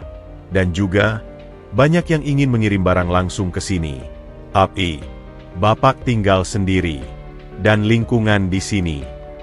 Dika tidak melanjutkan, tapi matanya secara halus menyapu sekitar, menangkap tatapan-tatapan penasaran dan sedikit cemburu dari beberapa tetangga. Kakek Mugi memahami. Iya, Bapak tahu, Pak Rudi sudah marah-marah kemarin. Karena itu, saya mau usul, Pak. Bagaimana jika saya yang bantu Bapak kelola untuk sementara? Bapak percaya saja pada saya. Untuk bantuan uang, kita bisa buatkan rekening sederhana. Nanti bisa Bapak pakai untuk keperluan sehari-hari, untuk beli makan belang yang lebih baik, dan untuk perbaiki rumah sedikit. Dika berbicara dengan hati-hati, memastikan kakek Mugi tidak merasa dipojokkan. Kakek Mugi terdiam lama. Matanya nanar. Uang? Rekening? Itu adalah konsep yang hampir asing baginya. Hidupnya selalu tentang uang tunai, tentang recehan yang langsung ditukar dengan nasi. Tapi, Bapak tidak bisa baca tulis dengan baik, Nak, dan tidak paham urusan ban. Akunya dengan suara malu. Tidak perlu khawatir, Pak. Saya yang akan bantu. Saya akan ajari Bapak pelan-pelan. Atau, Bapak kasih tahu saja perlu beli apa, nanti saya yang urus. Tawar Dika dengan sabar. Yang penting Bapak dan Belang bisa hidup lebih nyaman. Dia kemudian mengambil beberapa bungkus dari tasnya. Ini saya bawa makanan kucing khusus untuk kucing yang sedang dalam masa penyembuhan. Lebih bergizi. Dan ini untuk Bapak. Dia menyodorkan sebuah bungkusan. Bukan sembako, Pak. Ini baju baru. Yang lama mungkin sudah perlu diganti. Kakek Mugi melihat baju itu, lalu melihat bajunya sendiri yang sudah compang-camping. Air matanya hampir jatuh. Bapak tidak tahu harus bilang apa. Nak, terima kasih. Terima kasih banyak. Sama-sama, Pak. Ini semua karena kebaikan hati Bapak sendiri, jawab Dika. Nanti siang, ada teman saya dari klinik hewan mau datang periksa kaki Belang lagi. Gratis, Pak. Mendengar itu, kakek Mugi langsung cerah. Benarkah? Wah, terima kasih, Nak. Belang pasti senang. Ia memanggil Belang yang masih bersembunyi. Belang, kemari. Dika bawa makanan enak dan nanti dokternya datang. Belang, seolah mengerti, perlahan mendekat dengan waspada. Dika dengan perlahan mengulurkan tangan untuk membelainya. Dan kali ini Belang tidak kabur. Dika menghabiskan beberapa jam bersama kakek Mugi, membantu membereskan bingkisan, menjelaskan tentang donasi yang terkumpul, jumlahnya yang membuat kakek Mugi hampir pingsan, dan membuat rencana sederhana. Mereka sepati uang itu akan digunakan untuk memperbaiki atap yang bocor, membeli kasur baru yang tidak lembab, dan tentu saja, untuk kebutuhan nutrisi Belang. Jadi, mulai hari ini, Bapak tidak perlu lagi makan nasi dengan garam. Ya, Pak, kata Dika sebelum pergi, setengah bercanda setengah serius. Kakek Mugi terkekeh. Iya, Nak. Belang juga akan makan yang lebih enak. Setelah Dika pergi, kakek Mugi duduk di depan gubuknya, memeluk Belang. Ia melihat sekeliling. Masih ada tetangga yang melirik, tapi kali ini, mungkin karena adanya Dika yang terlihat resmi, mereka tidak berani mendekat atau berkata kasar. Kau dengar, Belang? Bisiknya pada kucing di pangkuannya. Kita dapat banyak sekali bantuan. Kita harus bersyukur. Tapi di balik rasa syukurnya, ada sebuah beban baru. Beban untuk mengelola kekayaan yang tiba-tiba datang. Beban untuk menjawab harapan semua orang yang telah membantunya. Dan yang paling berat, beban untuk tetap menjadi dirinya sendiri. Mugi, si pemulung tua yang baik hati, dan bukan menjadi seseorang yang berubah karena uang dan perhatian. Dia memandangi Belang, sumber dari semua perubahan ini. Jangan pernah berubah, ya, Belang. Tetaplah jadi kucing kecil yang membuat kakek tersenyum. Hari itu, untuk pertama kalinya dalam hidupnya, kakek Mugi merasa dicintai oleh dunia yang lebih luas. Tapi dia juga menyadari bahwa berkah yang besar datang dengan tanggung jawab yang besar pula. Dan dia berjanji pada dirinya sendiri untuk tidak pernah melupakan dari mana dia berasal, dan mengapa semua ini bisa terjadi. hanya karena sebuah keputusan sederhana untuk tidak melewati begitu saja sebuah nyawa yang sedang menderita. Hari-hari berikutnya, lorong di kampung kakek Mugi berubah menjadi semacam pasar kecil setiap sore. Orang-orang baik hati terus berdatangan, tidak hanya dari kota itu sendiri, tetapi juga dari kota-kota tetangga yang telah mendengar kisahnya melalui media sosial.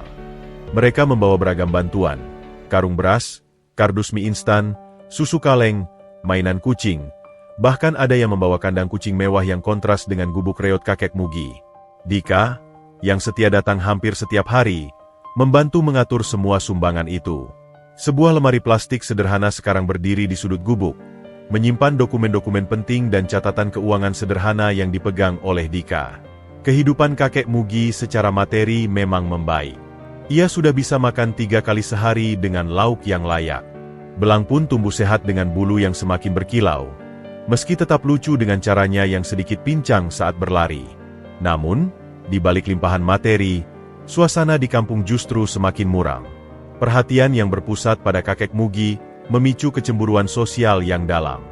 Para tetangga, yang hidup dalam kemiskinan yang sama, mulai memandang dengan iri dan curiga. Suatu sore, saat Dika sedang membantu kakek Mugi memilah-milah pakaian bekas yang disumbangkan, Pak Rudi menghampiri dengan langkah berat dan muka masam. Kali ini, dia tidak sendirian. Beberapa tetangga lainnya, termasuk Ibu Siti yang biasa berjualan gorengan, ikut berdiri di belakangnya, dengan ekspresi tidak senang. "Mugi, kita perlu bicara," gertak Pak Rudi, suaranya keras dan bernada menuduh. Kakek Mugi, yang sedang tersenyum melihat baju baru untuknya, langsung menegang. Dika segera berdiri, mencoba menjadi penengah. "Ada yang bisa saya bantu, Pak?" tanya Dika dengan sopan. "Ini urusan kami, anak muda. Ini antara saya dan Mugi," sahut Pak Rudi kasar, tidak mengacuhkan Dika. Ia menatap tajam kakek Mugi. "Kau pikir kamu bisa jadi pahlawan dengan memamerkan kemiskinan kita, Mugi? Lihat sekelilingmu. Kami semua miskin di sini. Tapi hanya kau yang dapat semua ini." Ia menunjuk ke tumpukan barang di dalam gubuk. "Rudi, saya tidak meminta semua ini," bantah kakek Mugi, suaranya lemah dan penuh tekanan. "Tidak meminta? Lalu untuk apa kau cerita-cerita ke televisi?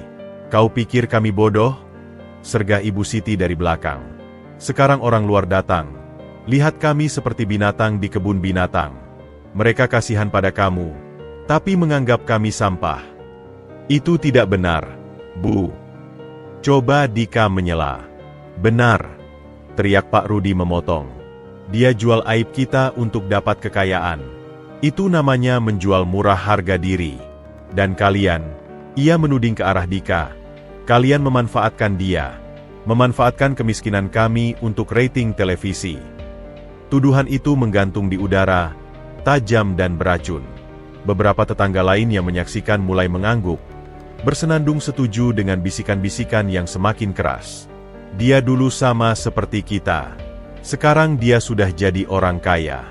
Lihat itu, ada lemari baru," seru seorang tetangga lain. "Dan makanannya sekarang mewah. Tidak lagi makan nasi aking seperti kita," tambah yang lain. Kakek Mugi merasa seperti ditikam dari segala arah. Matanya berkaca-kaca. "Tolong, ini bukan yang saya mau. Saya bisa berbagi. Silakan ambil berasnya, minyaknya untuk kalian semua," ujarnya, suaranya gemetar penuh keputusasaan. "Kami tidak mau menerima sedekahmu, Mugi," hardik Pak Rudi, menolak tawaran itu dengan keras. "Kami mau keadilan. Kalau memang kalian peduli," ia menatap Dika, "peduli pada kami semua. Bantu kami juga. Jangan hanya dia. Atau ini semua hanya akal-akalan kalian saja?" Dika menarik napas dalam. Ia memahami akar kemarahan mereka. Ini adalah kecemburuan yang wajar, tetapi disalurkan dengan cara yang salah. "Pak, Ibu, saya mengerti kekhawatiran kalian," kata Dika dengan tenang, berusaha menenangkan situasi. "Bantuan untuk Pak Mugi ini murni karena orang-orang tersentuh dengan ceritanya.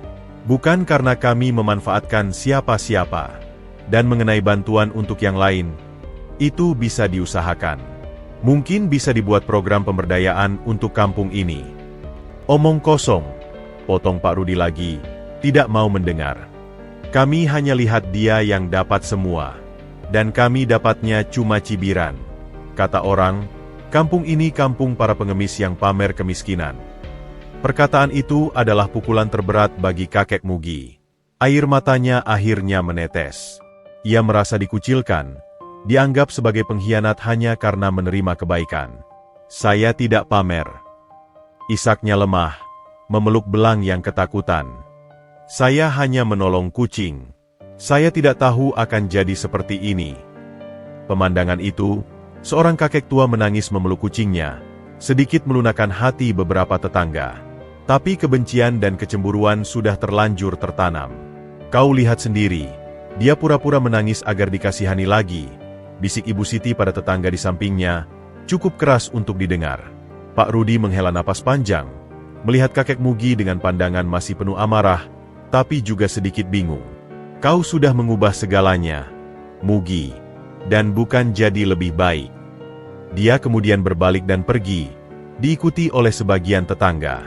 Beberapa lainnya masih berdiri, memandangi tumpukan barang di gubuk kakek Mugi dengan pandangan yang masih penuh keinginan dan kebencian. Setelah mereka pergi, kakek Mugi masih terduduk lemas, tubuhnya terguncang oleh isakannya. Dika berlutut di sampingnya, menepuk punggungnya dengan lembut. Maafkan saya, Pak Mugi. Saya tidak menyangka akan seperti ini, kata Dika dengan suara berat. Ini salah saya, Nak, bisik kakek Mugi antara isakannya. Seharusnya saya tidak menerima wawancara itu. Sekarang tidak ada yang mau berteman dengan saya lagi. Mereka benci saya. Dia memandang keluar, ke lorong yang sekarang sepi, tetapi dipenuhi oleh energi negatif yang terasa begitu pekat. Berkah yang datang tiba-tiba terasa seperti kutukan. Rumahnya mungkin lebih penuh, tetapi hatinya terasa lebih kosong dan sunyi dari sebelumnya. Ia merindukan hari-hari di mana satu-satunya masalahnya adalah mencari makan untuk esok hari, bukan dikucilkan oleh orang-orang yang dulu disebutnya tetangga. Belang menjilati tangan kakek Mugi yang basah oleh air mata, seolah memahami kesedihan sang kakek. Pada saat itu, kakek Mugi menyadari bahwa mungkin hanya Belanglah satu-satunya teman yang tidak akan meninggalkannya, tidak peduli seberapa banyak rezeki yang datang, atau seberapa besar musibah yang menimpa. Ketenangan yang semu menyelimuti kampung selama beberapa hari setelah konflik. Kakek Mugi, yang masih trauma dengan cibiran dan kemarahan tetangganya, memilih untuk tidak banyak keluar dari gubuknya. Ia menghabiskan waktu merawat belang, membersihkan barang-barang sumbangan yang sudah dikapilah, dan mencoba menghindari tatapan-tatapan yang masih penuh prasangka. Dika tetap setia datang, meski sekarang lebih sering pada malam hari untuk mengurangi kecemburuan. Ia juga mulai menggalang ide untuk program pemberdayaan warga, meski masih dalam tahap sangat awal dan menemui banyak kendala, terutama dari Pak Rudi yang masih keras kepala. Belang, yang biasanya bebas berkeliaran di sekitar halaman, sekarang lebih sering dipelihara di dalam gubuk oleh kakek Mugi. Sebuah naluri keibuan yang protektif bangkit dalam diri sang kakek. Ia takut sesuatu terjadi pada Belang. Jangan main jauh-jauh, ya, Belang, bisiknya setiap kali Belang mencoba keluar. Diam di sini saja, sama kakek. Tapi naluri seekor kucing, apalagi yang masih muda, sulit untuk dikungkung. Suatu sore, ketika kakek Mugi tertidur sebentar di kursi kayunya karena kelelahan, Belang memanfaatkan kesempatan itu. Dengan lincah, ia menyelinap keluar dari celah bambu yang renggang, ingin merasakan hangatnya sinar matahari sore dan menjelajahi teritorinya yang sudah lama ia tinggalkan. Kakek Mugi terbangun sekitar setengah jam kemudian. Hal pertama yang dilakukannya adalah mencari Belang. Saat ia tidak melihatnya di dalam gubuk, panik langsung menyergapnya. "Belang?" panggilnya. Suaranya bergetar. "Belang, kemari." Ia keluar dari gubuk. Matanya menyapu setiap sudut halaman. Tidak ada. Jantungnya berdebar kencang. Ia mulai berjalan menyusuri lorong, memanggil-manggil nama Belang dengan suara yang semakin panik. "Ada yang lihat Belang?" tanyanya pada beberapa anak yang sedang bermain. Mereka hanya menggeleng, tapi ada yang terlihat gelagatnya, seolah menyembunyikan sesuatu. Kakek Mugi mulai berlari kecil. Napasnya tersengal. Ia menuju ke warung Ibu Siti. "Ibu, saya mohon, ada lihat Belang?" Ibu Siti menghindari pandangannya. "Tidak lihat, Mi. sibuk jualan. Tapi nada suaranya datar, tidak natural. Kakek Mugi bisa merasakannya. Kepanikannya berubah menjadi ketakutan yang dalam. Ia ingat ancaman Pak Rudi. Aku akan usir kucingmu itu sendiri. Kubuang dia ke kali. Dengan kaki gemetar, ia berjalan menuju rumah Pak Rudi. Rumah itu sepi, tapi ia melihat sesuatu yang membuat darahnya berhenti mengalir. Sebuah kotak kardus bekas tempat susu. Susu yang sama yang pernah ia terima sebagai sumbangan, tergeletak di samping tempat sampah belakang rumah Pak Rudi. Dan di atas kardus itu, ada beberapa helai bulu putih coklat yang sangat ia kenal. Tanpa pikir panjang, kakek Mugi bergegas ke kotak itu. Dengan tangan gemetar, ia membukanya. Dan di dalamnya, terkurung dalam gelap, adalah belang. Kucing malang itu terlihat lemas. Napasnya terengah-engah, matanya penuh ketakutan. Kotak itu ditutup rapat, hampir tidak ada ventilasi udara. "Belang!" teriak kakek Mugi. Suaranya pecah oleh kepanikan dan kemarahan yang luar biasa. Ia mengangkat tubuh belang yang lemas itu, memeluknya erat. "Maafkan kakek, maafkan kakek." Dia tidak peduli lagi. Amarah yang ia pendam selama ini meledak. Dengan masih memeluk belang, ia berbalik dan menuju pintu depan rumah Pak Rudi, yang kini terbuka karena mendengar teriakannya. "Rudi!" teriak kakek Mugi.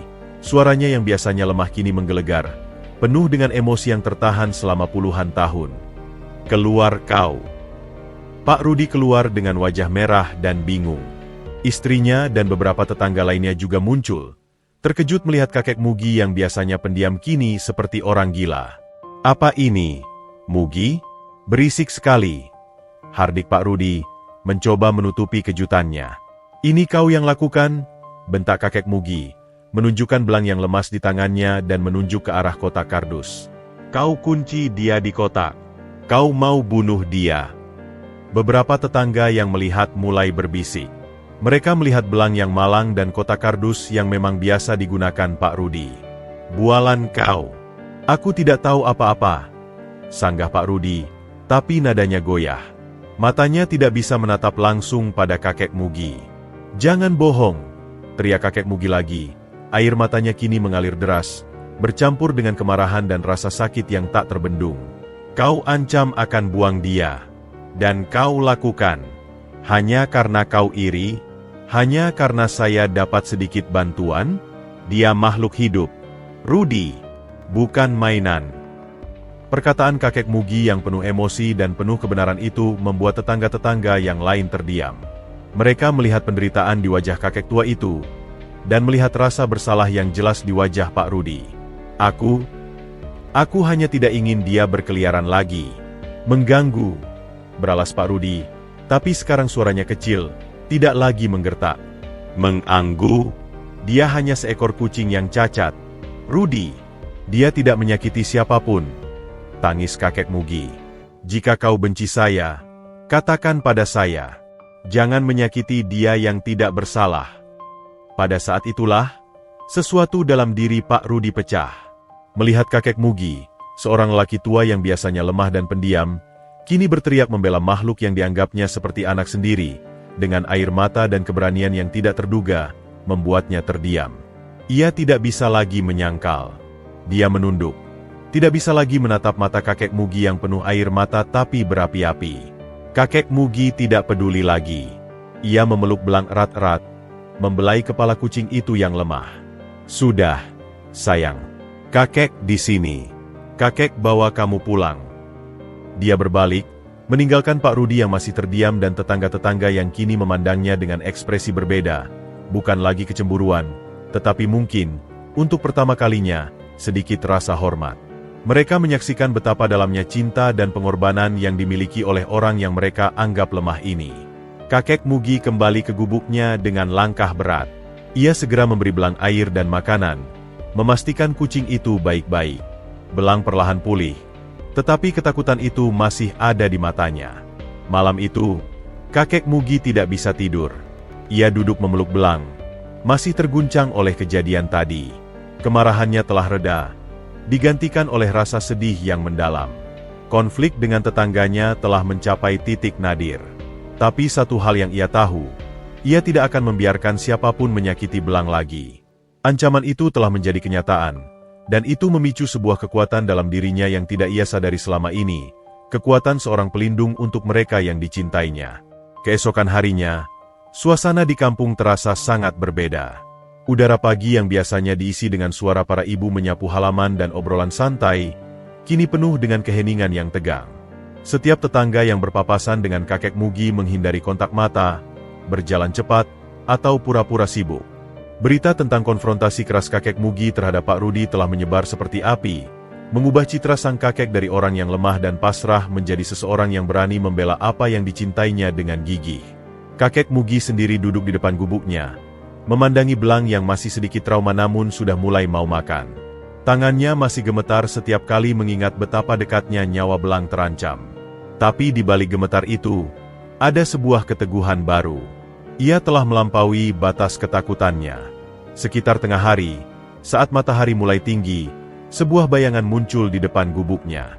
Itu adalah Pak Rudi. Dia berdiri di sana, tidak dengan wajah marah seperti biasanya, tetapi dengan raut lesu dan malu. Tangannya mengepal dan membuka di sisinya, menunjukkan kegelisahannya. Kakek Mugi menatapnya, tidak berkata apa-apa. Belang, yang merasakan kehadiran Pak Rudi, langsung bersembunyi di balik kaki kakek Mugi. Beberapa detik yang terasa seperti jam berlalu dalam keheningan. Akhirnya, Pak Rudilah yang memecahnya. Suaranya rendah, serak, dan penuh dengan beban. Mugi. Dia memulai, matanya menatap tanah, tidak berani menatap langsung. Aku datang untuk minta maaf.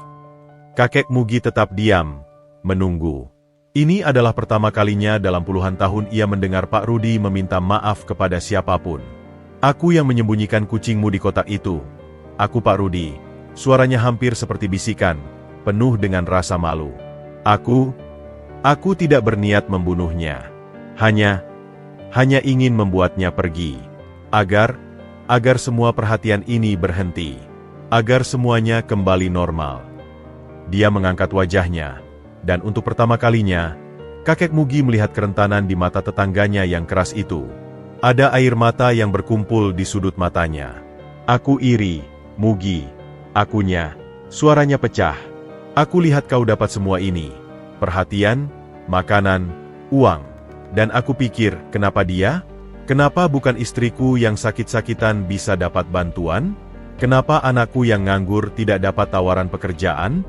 Kami semua miskin di sini. Tapi hanya kau yang dapat semuanya. Dia menarik napas dalam, berusaha menahan emosinya. Dan ketika orang-orang datang, melihat keadaan kami yang kumuh, aku merasa dipermalukan. Seolah-olah kemiskinan kami adalah tontonan. Dan kemarahan itu, aku salurkan pada hal yang salah. Pada kau. Dan pada kucing malang itu. Kakek Mugi mendengarkan. Dan untuk pertama kalinya, ia benar-benar memahami rasa sakit di balik kemarahan Pak Rudi. Itu bukan hanya tentang keirian, tetapi tentang ketidakberdayaan, tentang harga diri yang tercabik, dan tentang keputusasaan yang sama yang sering ia rasakan. Pak Rudi melanjutkan, kini dengan air mata yang mulai menetes.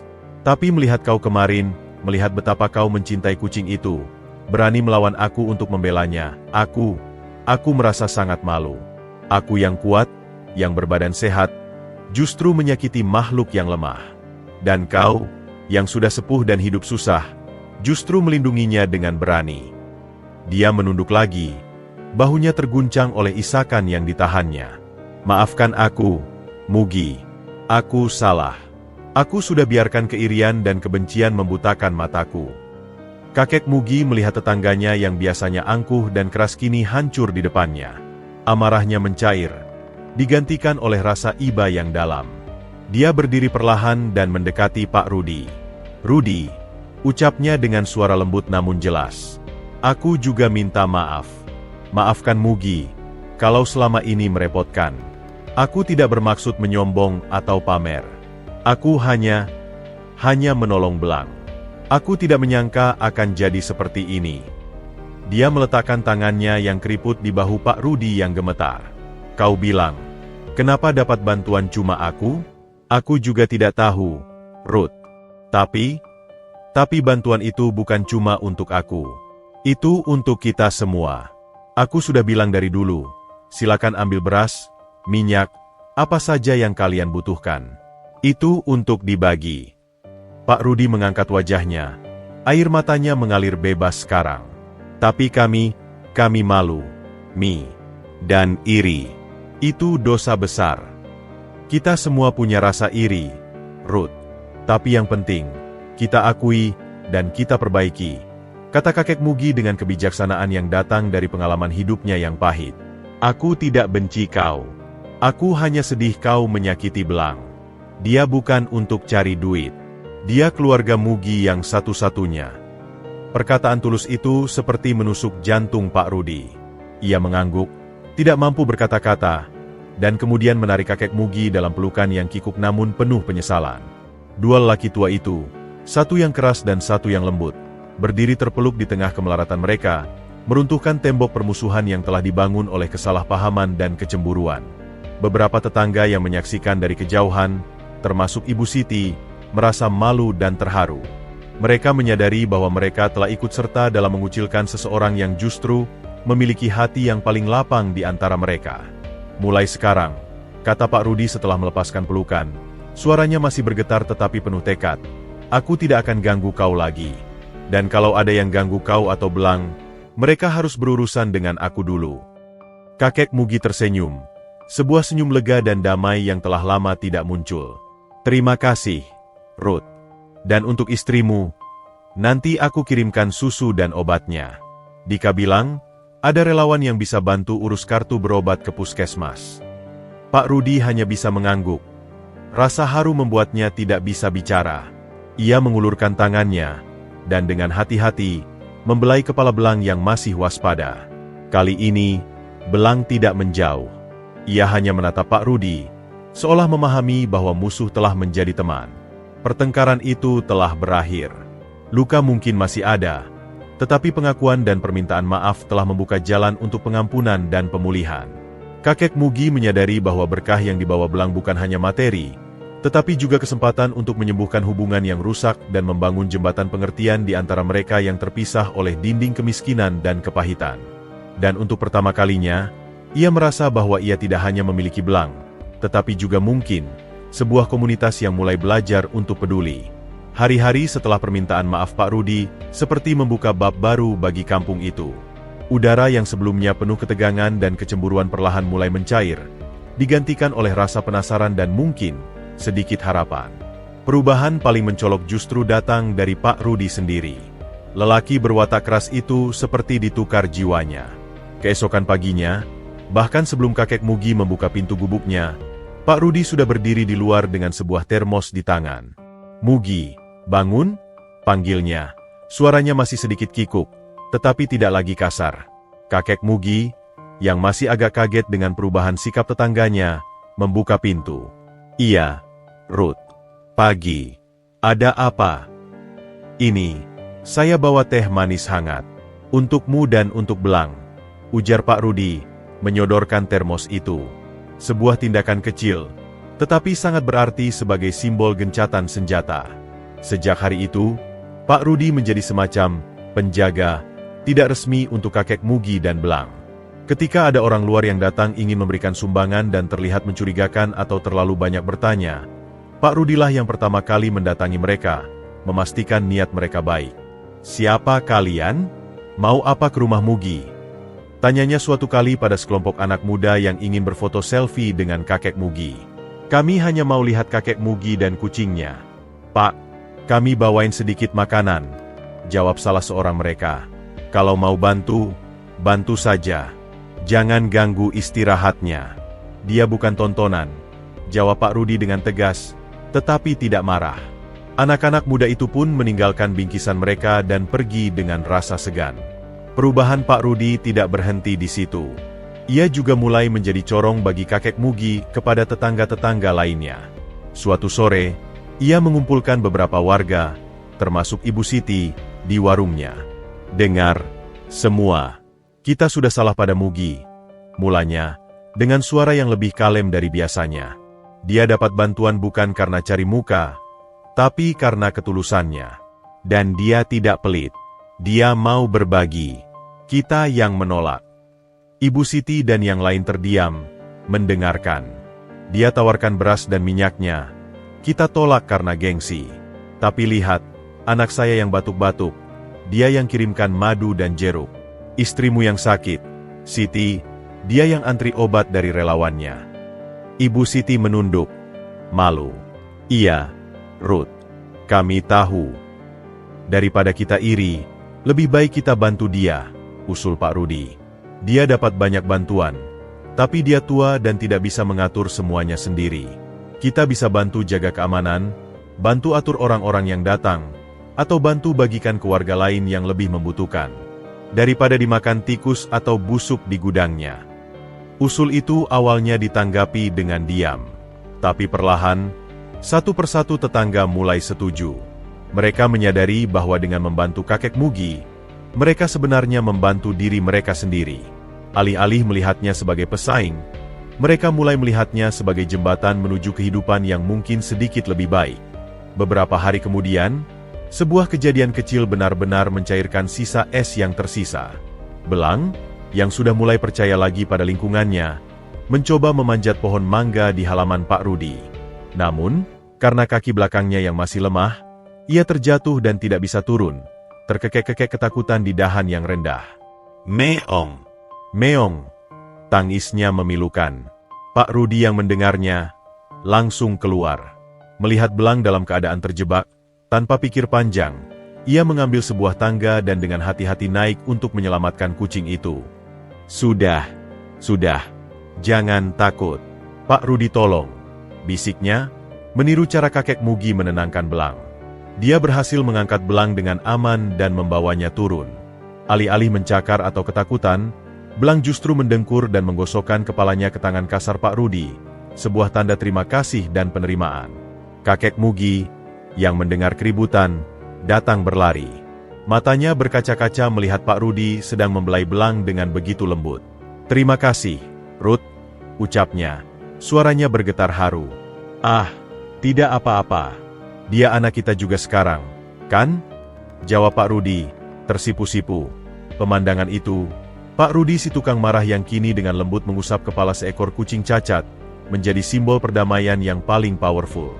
Tetangga-tetangga yang melihatnya tersenyum. Ibu Siti bahkan membawakan semangkuk ikan asin untuk Belang sebagai hadiah atas penyelamatannya. Perubahan hati Pak Rudi bagai riak yang meluas. Warga kampung mulai lebih terbuka.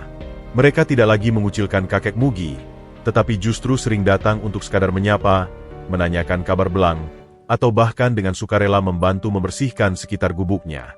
Mereka mulai melihat Belang bukan lagi sebagai sumber masalah, tetapi sebagai bagian dari komunitas mereka, sebuah makhluk kecil yang telah membawa berkah tidak terduga dengan menyatukan mereka dalam kebaikan.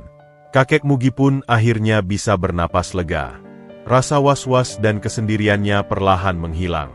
Ia tidak hanya mendapatkan kembali tetangganya, tetapi juga mendapatkan sebuah keluarga yang lebih besar. Dan ia tahu, semua ini berawal dari sebuah keputusan untuk memaafkan dan memberi kesempatan kedua, baik pada Pak Rudi, maupun pada dirinya sendiri untuk percaya bahwa kebaikan hati manusia pada akhirnya akan menang. Dinding permusuhan telah runtuh, digantikan oleh jembatan kasih yang dibangun dari pengampunan dan pemahaman. Beberapa minggu telah berlalu sejak rekonsiliasi antara kakek Mugi dan warga kampung. Suasana di lorong-lorong sempit itu kini terasa lebih hangat dan bersahabat. Anak-anak kecil sering bermain dengan Belang, dengan pengawasan ketat tentunya. Sementara para ibu kadang membawakan sedikit lauk atau kue untuk kakek Mugi. Pak Rudi telah menjadi semacam manajer, tidak resmi yang membantu mengatur kunjungan dan sumbangan, memastikan semuanya berjalan lancar dan tidak mengganggu ketenangan kakek Mugi. Suatu sore, saat kakek Mugi sedang duduk di depan gubuknya memperbaiki sebuah mainan kayu sederhana untuk anak tetangga, sebuah mobil yang tidak biasa terlihat masuk ke kampung. Itu adalah mobil Bu Anya. Tapi kali ini, dia tidak sendirian. Bersamanya ada seorang wanita parubaya lain dengan kacamata dan penampilan yang profesional, serta Dika yang setia mendampingi. Selamat sore, Pak Mugi. Sapa Bu Anya dengan ramah saat keluar dari mobil. Selamat sore, Ibu. Selamat sore, Nak Dika. Balas kakek Mugi sambil berdiri, menyeka tangannya yang berdebu. Belang, yang sudah tidak asing dengan Bu Anya, mendekat dan menggosokkan tubuhnya ke kakinya. "Pak Mugi, perkenalkan, ini Ibu Dewi dari Yayasan Peduli Sesama. Beliau adalah ketua yayasan yang fokus pada kesejahteraan hewan dan pemberdayaan masyarakat," jelas Bu Anya. Ibu Dewi menyalami kakek Mugi dengan senyum hangat. "Sangat senang akhirnya bisa bertemu langsung, Pak Mugi. Saya sudah melihat dokumenter tentang Bapak dan Belang, dan juga mendengar perkembangan terbaru dari Bu Anya. Sungguh kisah yang menginspirasi. Mari, silakan duduk," ujar kakek Mugi, sedikit gugup dengan kehadiran orang penting. Ia menyediakan bangku-bangku kayu sederhananya. Mereka semua duduk. Pak Rudi, yang melihat kedatangan tamu penting, juga mendekat dan berdiri di samping kakek Mugi, menunjukkan dukungannya. "Pak Mugi," mulai Bu Anya, "seperti yang Bapak tahu, kisah Bapak dan Belang telah menyentuh banyak hati. Bantuan yang datang sangat banyak, dan kami melihat ini sebagai sebuah peluang." Ibu Dewi mengambil alih. "Betul, Pak. Yayasan kami telah lama ingin mendirikan sebuah shelter atau tempat penampungan untuk hewan-hewan terlantar di area pinggiran kota ini. Sebuah tempat di mana mereka bisa dirawat, disembuhkan, dan dicarikan rumah adopsi yang layak." Dia berhenti sejenak, memastikan kakek Mugi memperhatikan. Tapi yang sering menjadi kendala adalah mencari pengelola yang tidak hanya cakap, tetapi juga memiliki hati dan komitmen yang tulus. Seseorang yang memahami bahwa merawat makhluk yang terluka adalah sebuah panggilan, bukan sekadar pekerjaan. Kakek Mugi mendengarkan dengan saksama. Tangannya secara tidak sadar membelai kepala Belang yang sedang duduk di pangkuannya. Setelah melihat ketulusan Bapak, dan juga perkembangan positif di komunitas Bapak ini, Ibu Dewi melanjutkan, sambil melirik ke arah Pak Rudi yang berdiri tegak. "Kami ingin menawarkan sebuah proposal kepada Bapak." Bu Anya menyodorkan sebuah map. "Kami ingin menawarkan Bapak posisi sebagai penjaga dan pengelola shelter tersebut. Pak Mugi, kami sudah menyiapkan sebuah rumah sederhana yang menempel dengan shelternya. Bapak dan Belang bisa tinggal di sana. Tugas Bapak akan merawat hewan-hewan yang dititipkan, dengan dibantu oleh relawan dan tentu saja, dengan gaji yang layak." Kakek Mugi terdiam. Matanya membesar, tidak percaya dengan apa yang baru saja didengarnya. Ia melihat ke Bu Anya, lalu ke Ibu Dewi, lalu ke Dika yang mengangguk antusias. "Sebuah rumah?" gumamnya. Suaranya hampir seperti desahan. "Dan saya, yang merawat banyak kucing? Seperti Belang." "Ya, Pak Mugi," jawab Ibu Dewi lembut. "Bapak telah membuktikan kapasitas dan ketulusan Bapak. Dan kami juga berencana untuk melibatkan warga sini yang tertarik untuk bekerja sebagai relawan atau staf. Ini akan menjadi proyek pemberdayaan komunitas juga." Pak Rudi, yang tidak bisa menahan diri lagi, berseru, "Wah, itu tawaran bagus. Mi, kau bisa tinggal di rumah bagus, dapat gaji, dan melakukan yang kau sukai." Tapi kakek Mugi masih terlihat ragu. Saya hanya pemulung tua, Ibu. Tidak bisa baca tulis dengan lancar. Tidak punya pendidikan. Apakah saya bisa?" "Pak Mugi," sahut Bu Anya, "yang lebih penting dari ijazah adalah pengalaman dan ketulusan hati. Bapak telah lulus ujian yang paling sulit, ujian kehidupan. Merawat Belang dalam keterbatasan Bapak adalah bukti yang lebih kuat dari segudang gelar manapun." Dika menambahkan, "Dan saya akan sering datang membantu, Pak, mengurusi administrasi dan hal-hal teknis lainnya. Bapak hanya fokus merawat hewannya." Kakek Mugi memandangi Belang di pangkuannya, lalu memandangi tetangga-tetangganya yang mulai berkerumun, mendengarkan pembicaraan dengan penuh harap. Ia melihat Pak Rudi, yang matanya bersinar dengan dukungan. Ia melihat Ibu Siti yang tersenyum mengharukan. Ini adalah kesempatan yang tidak pernah ia impikan dalam hidupnya. Sebuah rumah yang layak. Pekerjaan yang mulia. Sebuah cara untuk membalas kebaikan semua orang yang telah membantunya. Dia mengambil napas dalam-dalam. Matanya berkaca-kaca tetapi penuh dengan keyakinan baru. "Baiklah, Ibu. Saya terima tawaran Ibu. Dengan syarat saya boleh bawa serta Belang, dan warga sini yang mau bekerja, boleh ikut serta." Ibu Dewi tersenyum lebar. "Tentu saja, Pak Mugi. Itulah yang kami harapkan." Sorak-sorai kecil pecah dari warga yang mendengar. Pak Rudi langsung memeluk bahu kakek Mugi. Selamat, Mi. Kau pantas dapat ini. Kakek Mugi memeluk Belang erat-erat, berbisik padanya. Kau dengar, nak? Kita akan punya rumah baru. Dan kita akan menolong banyak teman-temanmu yang lain. Proposal itu bukan hanya tawaran pekerjaan. Itu adalah pengakuan atas nilai kemanusiaannya, atas ketulusannya, dan atas pelajaran berharga yang diajarkan oleh seekor kucing kecil. Itu adalah jalan menuju babak baru dalam hidupnya. Sebuah babak di mana ia tidak lagi hanya bertahan hidup, tetapi benar-benar hidup dengan tujuan dan makna. Dan semua itu berawal dari sebuah keputusan sederhana di sebuah persimpangan jalan yang ramai, untuk tidak melewati begitu saja sebuah nyawa yang sedang menderita. Hari kepindahan itu akhirnya tiba. Matahari pagi bersinar cerah, seolah merestui awal baru yang akan dijalani kakek Mugi. Sebuah truk pick-up sederhana sudah parkir di depan gubuk kakek Mugi, dikirim oleh yayasan untuk mengangkut barang-barangnya yang sedikit. Tetapi yang lebih berharga dari barang-barang itu adalah sekumpulan orang yang berdesakan di lorong sempit itu. Para tetangga yang dulu memusuhinya, kini datang untuk melepas dengan air mata dan doa. Kakek Mugi memandangi gubuk reotnya untuk terakhir kalinya. Dinding anyaman bambu yang bocor, atap seng yang berkarat, lantai tanah yang lembab, semua telah menjadi saksi bisu perjuangan hidupnya, kesendiriannya, dan akhirnya, kebahagiaannya yang ditemukan dalam seekor kucing. Ada rasa haru yang dalam menyelimutinya. Ini adalah tempat yang telah memberinya perlindungan, seadanya, selama puluhan tahun. Masih ingat tidak, Ruth?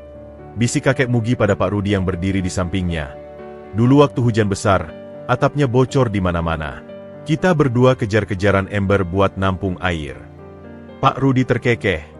Matanya juga berkaca. Iya. Dan lo malah ketiduran, sampai embernya luber. Dia menepuk punggung kakek Mugi. Tapi itu semua sudah lewat sekarang, Mi. Sekarang lo akan punya rumah yang atapnya tidak bocor. Ibu Siti mendekat, membawakan sebuah bungkusan kain. Ini, Mi. Sedikit lauk pauk dan kue tradisional. Buat di jalan.